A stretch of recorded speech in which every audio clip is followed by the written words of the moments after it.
General নলেজের অত্যন্ত গুরুত্বপূর্ণ তথ্য নিয়ে চলে এসেছি।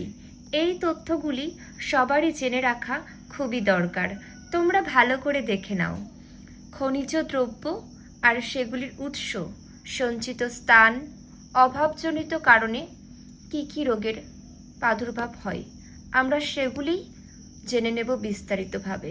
দেখো, ক্যালসিয়াম, এটির উৎস দেখে নাও আর সংকেতও দেওয়া আছে। দুধ, ডিম, মাখন, লেবু, গাজর, পেয়ারা, শাকসবজি ইত্যাদি থেকে ক্যালসিয়াম পাওয়া যায়। সঞ্চিত স্থান, দেহের অস্থি, শিরাম, লসিকা, পেশি, মস্তিষ্কের নার্ভ রসে সঞ্চিত হয়। অভাবজনিত লক্ষণ, অস্থি ও দাঁতের অসম বিকাশ, রিকেট, টিটেনি, রক্ততঞ্চনে ব্যাহত হয়। পরবর্তী, ফসফরাস, এর সংকেত দেখে নাও পি। এটির উৎস দুধ, মাছ, মাংস, ডিম, যকৃৎ। সঞ্চিত স্থানটি দেখে নাও। অভাবজনিত লক্ষণ, এটির অভাবে মূলত অস্থি ও দন্তের অসম বিকাশ হয়, রিকেট, টিটেনি, দন্তক্ষয় ইত্যাদি ইত্যাদি হয়ে থাকে। এই জন্য তোমাদের কিন্তু ক্যালসিয়ামযুক্ত খাদ্য খেতে হবে, সমস্ত রকম খনিজ দ্রব্যযুক্ত খাদ্য অবশ্যই খেতে হবে। আর ক্যালসিয়াম বিশেষ করে দুধে আছে, বাচ্চাদের খাওয়া খুবই দরকার, বয়স্কদেরও খেতে হবে। দেখে নাও।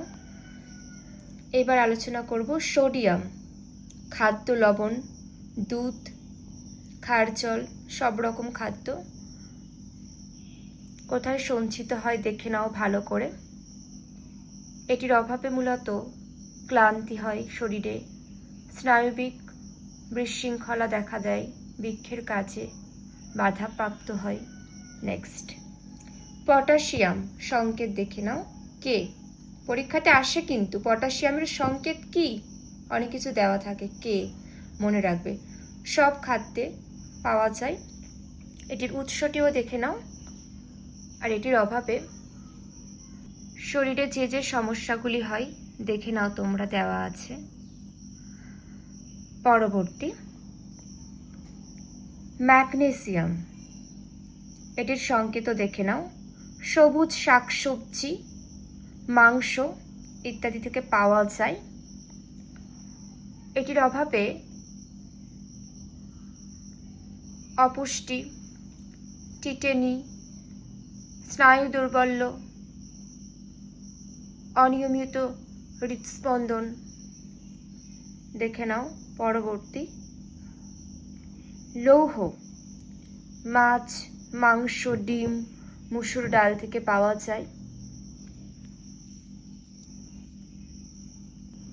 দেখে নাও। রক্তাল্পতা। নেক্সট, কোবাল্ট, সবুজ শাকসবজি এগুলি থেকে পাওয়া যায়। এটির সঞ্চিত স্থান রক্ত এবং যকৃৎ।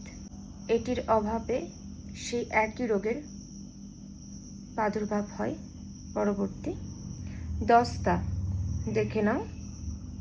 উৎস শাক সবজি, মাছ, মাংস, এটিও দেখে নাও তোমরা।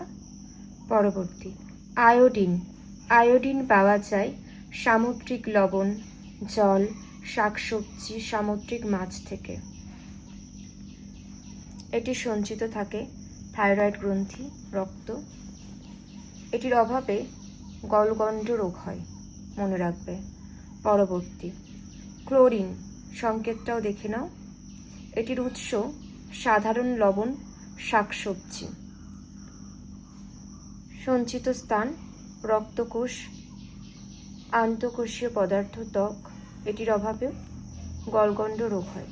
পরবর্তী, ম্যাঙ্গানিজ, উৎস সমস্ত দেহকলা, সঞ্চয় স্থান সমস্ত দেহকলা, বিশেষভাবে স্নায়ুকলা, রক্ত।